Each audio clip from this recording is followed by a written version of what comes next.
अमजीत सिंह जी, हीना सफी भट्ट जी,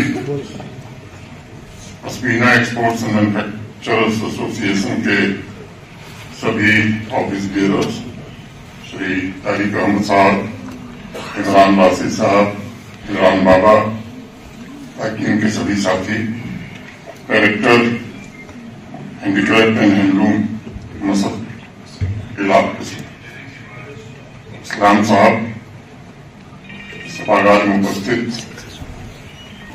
जम्मू कश्मीर के सभी लीडर्स तथा मित्रों, मुझे इस बात की बेहद प्रसन्नता है कि हस्तशिल्प परंपरा के संरक्षक और हुनर के जीवंत प्रतीक मास्टर आर्टिजन्स, यंग आर्टिजन्स तथा आर्टिजन्स के सपोर्ट सिस्टम के रूप में काम करने वाली हस्तियों आज यहाँ प्रतिष्ठित pashmina exports and manufacturers association Pema award से नवाजा गया है।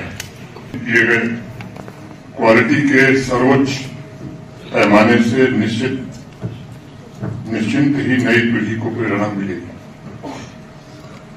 माननीय प्रधानमंत्री जी का भी आभारी हूं, जिन्होंने पिछले 11 वर्षों में पूरे देश में वोकल फॉर लोकल और स्वदेशी उत्पादों को बढ़ावा देने के लिए पूरे देश में एक अनुकूल वातावरण बनाने का प्रयास किया है।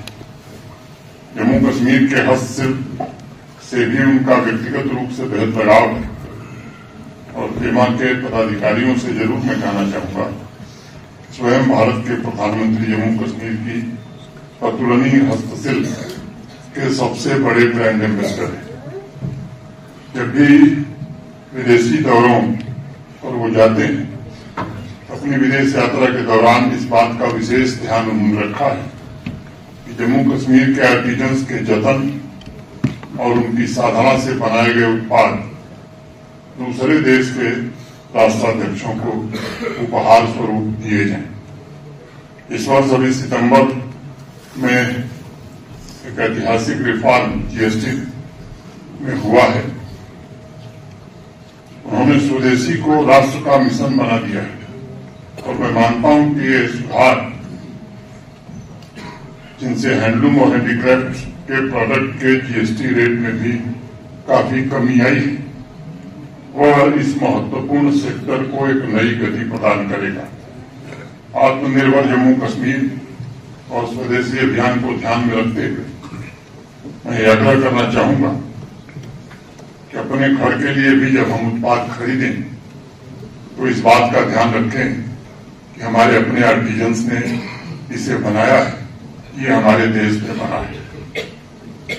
140 करोड़ भारतवासियों और दुनिया के सबसे बड़े मिडिल क्लास का इतना विशाल मार्केट जो हमारे पास उपलब्ध है, जो जम्मू कश्मीर के हस्तशिल्प का कायाकल्प कर सकता है। इसलिए देशवासियों का ये दायित्व है वह हैंडलूम, हैंडीक्राफ्ट के वह सामान खरीदें जिसमें जम्मू कश्मीर या देश का हुनर हो, आर्टिजन्स की मेहनत हो। मैं आज सभी आर्टिजन्स को भी जरूर ये भरोसा देना चाहता हूं कि पहले भी इस सेक्टर को एक नया जीवन मिले। इसके लिए अभी सेक्रेटरी इंडस्ट्री बता रहे थे, कई कदम उठाए गए हैं और आने वाले दिनों में भी भारत सरकार,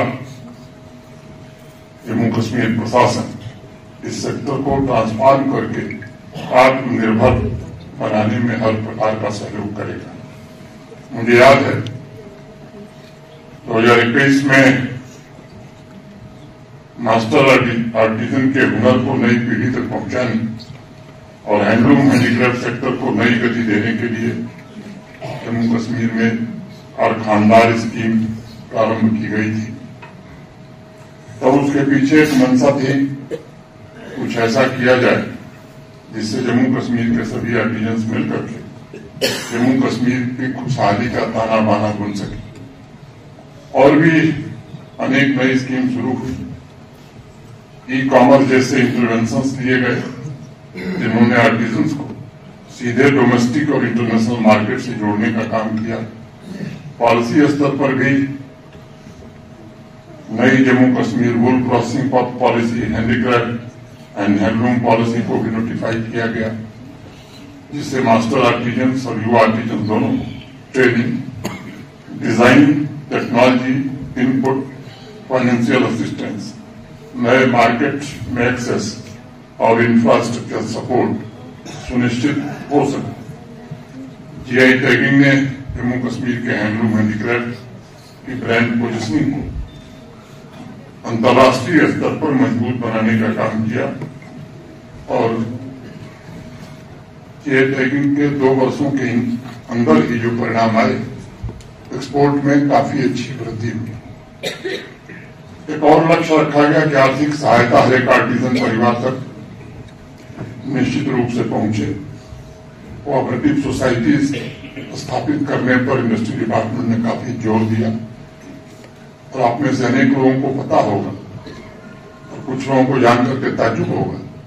2020 में हैंडलूम और हैंडीक्राफ्ट सेक्टर में मात्र 300 कोऑपरेटिव सोसाइटी रजिस्टर्ड थी और सितंबर 2024 में इनकी संख्या बढ़कर के 5700 हो गई।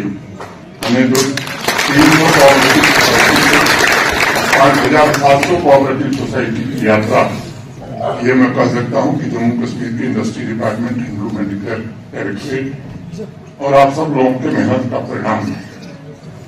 मैं समझता हूं कि कोऑपरेटिव सोसाइटीज की स्थापना में 1800% की वृद्धि शायद देश के किसी हिस्से में हुई हो, ऐसा न सुना गया है न देखा गया।